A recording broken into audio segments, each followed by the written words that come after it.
Miss Pamela. Hello. Micki Free calling, darling. Micki Free calling. How are you? How are you? Hi. Good to hear from you. It's been a Now, while. it's been a while since the Rock and Roll Autograph Show, and we're both so busy these days, and I've got this new, really very cool show called Mickey's Free Ride, and everybody wants Ooh, to, yeah, right? Everybody wants to know about my stories and what I've done in life and chats with my friends and stories.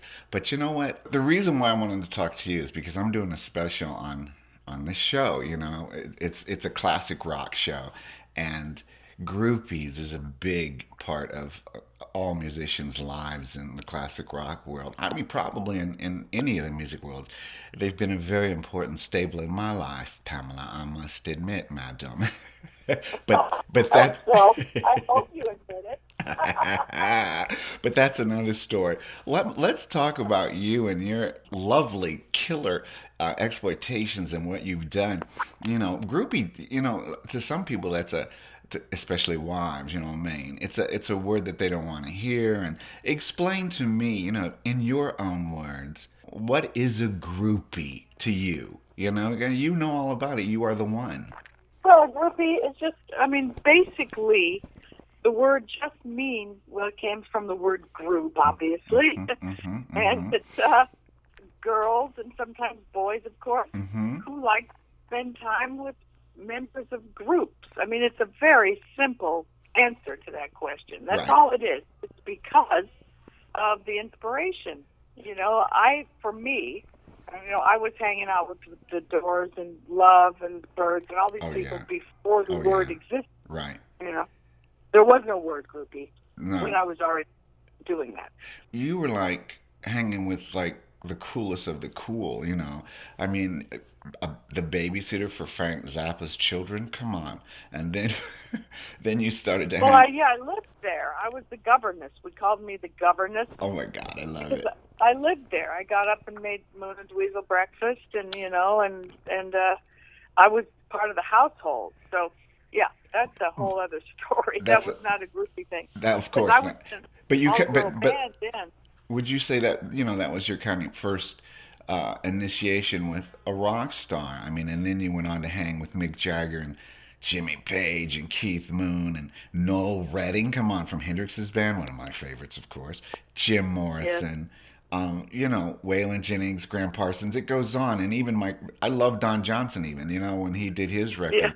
Oh my God, I love all those guys. But He's this, always been a musician. People right? don't realize. Yes, Yeah, I they know. think he was jumping on a bandwagon. No, No, he was already a singer-songwriter I love that when he about him, became and a famous. good one Yeah. too, and a good one. Yeah, really good. Yes, he is. I remember when I was going out with one of the girls, kind of on Miami Vice, hanging out with her a lot, Olivia Brown, my good friend, and I knew Don was a singer and songwriter way before that.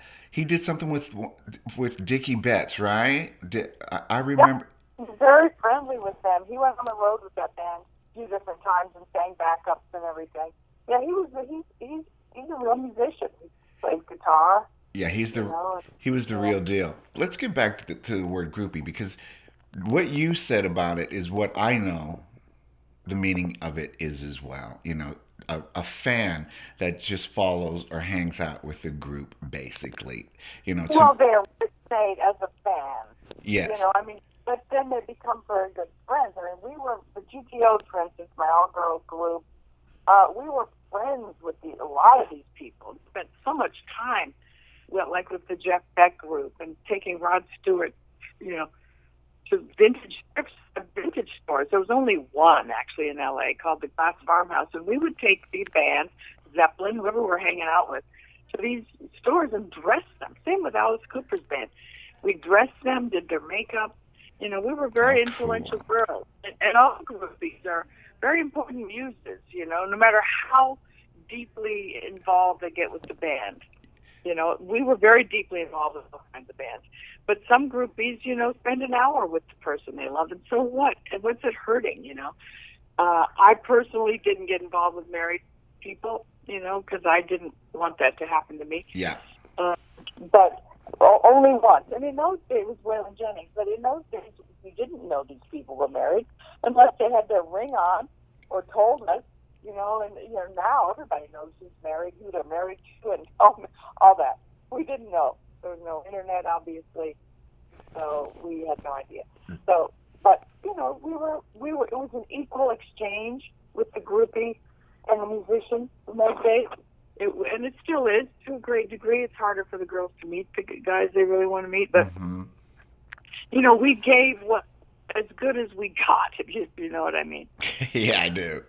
I mean, would, for instance, would, like, if we're talking about a girl groupie, if a girl drives 2.5 hours Right. each way to see her favorite band or bands, she would be Yeah. considered a groupie. Would you not say that? I mean, that's a long way to travel to see people. There would be groupies. These are people, unless they make some sort of effort to meet the Uh band, to huh. get backstage.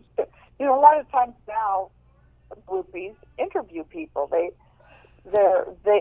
become part of the industry in a way where they can meet the band. They maybe Mm-hmm. they're not admit they're groupies, but they are okay. Of Right. course, a fan, as a super fan, I just wasn't content to sit in an audience. If someone was moving, like for instance, here's a real good one. I went to see Dylan in '65. Uh I huh. was an obsessed, I was still in high school. Captain Beefheart and Victor Hayden, who went to my high school. Captain Beefheart's the first rock star I met. So just that's as far out as you could go. Mm-hmm. I Mm-hmm. started as far out as you could go. Wow. Right. Because his cousin went to my high school. And then I went on to the Birds. But um, I don't know. I lost my train of thought. I got all this Beefheart. You were saying he was like the pinnacle of, like, Oh, yeah, probably. Dylan. Oh, yes, I was. You went to I the went to Dylan see show. Dylan Yeah. all by myself. Went to see Dylan all by myself. Still in high school, '65, and I was sitting like halfway back, and I thought I have to get near Dylan. There's no way I'm going to stay in this seat.